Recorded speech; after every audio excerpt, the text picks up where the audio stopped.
Narito na sa ngayon, nagbigay na ng kanyang pahayag ang Vice President ng Pilipinas na si Sara Duterte about sa kanyang impeachment.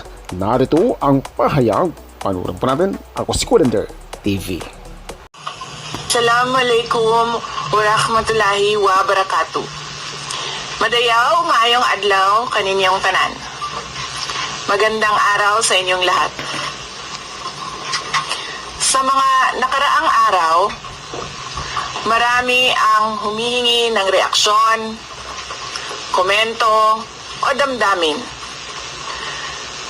Damdamin ko sa issue ng impeachment na naihain laban sa akin.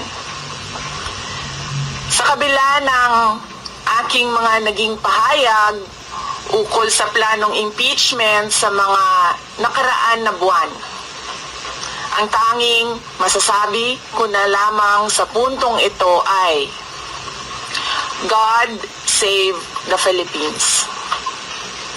Bukod dito, nais ko na lang ipaabot ang aking taus-pusong pasasalamat sa mga kababayan na patuloy na nagdarasal, sumusuporta, nagtitiwala, at patuloy na nagmamahal sa akin. Manalig kayo dahil sa taong bayan ang tagumpay. Syukran.